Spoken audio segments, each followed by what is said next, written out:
Turabasuhuje tunabaye ikaze bakunzi ba HD Global Media, umwanya makuru agezweho mu Rwanda ndetse no hirya no hino ku isi.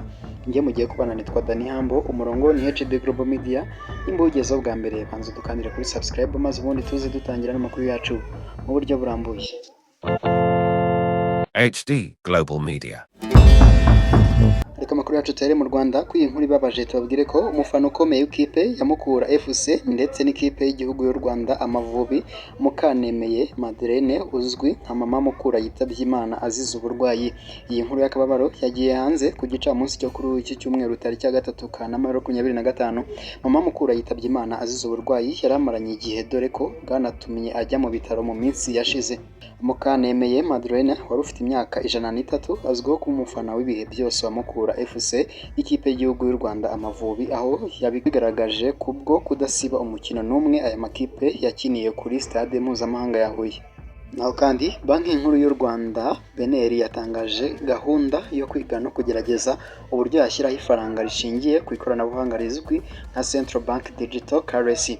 Bizaba ari verisiyo ya digital y'ifaranga ry'u Rwanda. Ku itariki ya 2 Kanama 2025 BNR yatangaje igikorwa bise Retire CBDC IDHON kigamije gukusanya ibitekerezo by'abaturage abafite udushya ba rwiyemezamirimo n'ibigo by'ikoranabuhanga ku ikoreshwa ry'ifaranga ry'ikoranabuhanga mu Rwanda. Ibi bikorwa birimo gukorwa ku bufatanye n'ikigo cy'Abadage JSKD cyihariye mu ikoranabuhanga ry'umutekano w'amafaranga na serivisi za digital.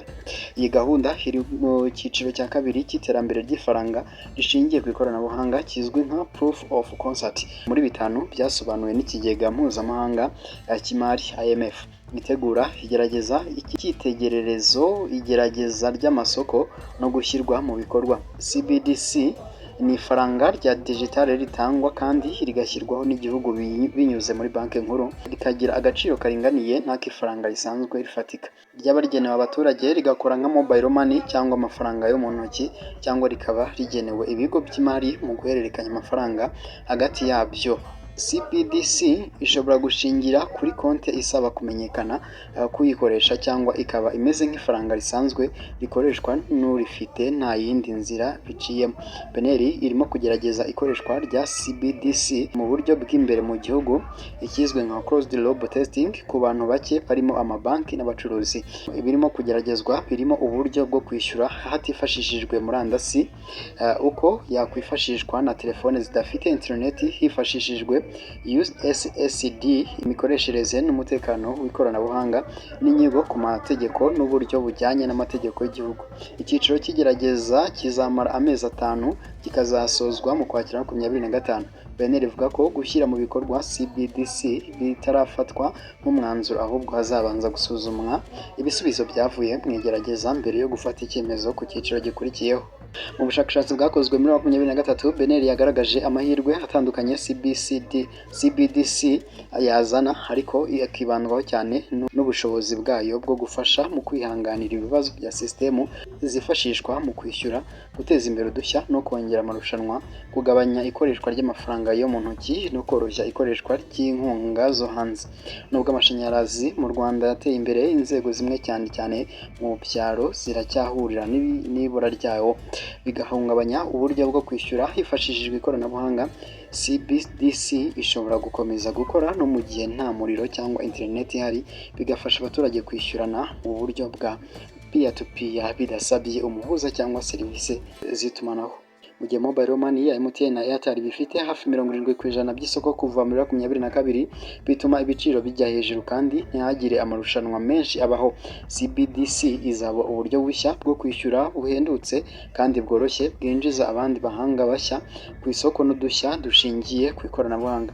Nubwo mobile money yakomeje kwaguka, ikoreshwa ry'amafaranga yo mu ntoki riracyari rinini. Hagati ya 2019 na 2022 amafaranga ari mu maboko y'abantu yazamutse 50% agera kuri miliyari 305 z'amafaranga y'u Rwanda. Ikiguzi cyo gukora no gutunganya inoti cyageze kuri miliyoni 30 z'amadolari hagati ya 2018 na 2022 kandi giteganyijwe kugera kuri miliyoni 35 z'amadolari hagati ya 2023 na 2027. CBDC ishobora kugabanya ibi biciro ndetse ikanagabanya ishoramari rihambaye rikoreshwa mu gukora, gutwara no kubika amafaranga mu ntoki. Ikigega mpuzamahanga GKPMD cyagaragaje ko Afurika y'uwo munsi butayu bwa Sahara ikiri gifite ikiguzi cyo kohererezanya amafaranga kiri hejuru cyane, nko kohereza amadolari 200 avuye muri Tanzania ajya muri Uganda utakaza ibice 29.7%, naho avuye muri Tanzania ajya mu Rwanda biri mu nzira zihenze cyane. CBDC izafasha kugabanya ibi biciro, ikemure ibibazo byo guhindura ifaranga, inoroshye uburyo bwo guhuza system zo kwishyurana mu karere ka Afurika y'Uburasirazuba. BNR isobanura ko CBDC itagamije gusimbura amafaranga cyangwa amakarita y'imari, ahubwo izuzuzanya n'uburyo busanzwe bwo kwishyura nk'amafaranga yo mu ntoki, mobile money, amakarita ya banki n'ibindi. CBDC izatanga uburyo bushya bworoshye, butekanye kandi bufunguye kuri bose mu kwishyura. Dusoza amakuru tubabwira ko polisi y'u Rwanda yatangaje ko yafunze abagabo 2 bo mu karere ka Rutsiro bakekwaho kwica Rukeratabaro Balthazar w'imyaka 48 bakamuta ku nzira, isaba abaturage kwirinda ubusinzi.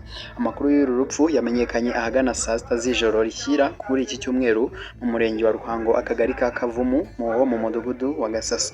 Umuvugizi wa polisi mu ntara y'Uburengerazuba SP Sylvestre Twajamahoro mu kiganiro yavuze ko uru rupfu rwakomotse ku makimbirane. Ni nuko dusoje amakuru aragezweho kwa none, reka tubashimire mwakoze. Ciao ciao. HD Global Media.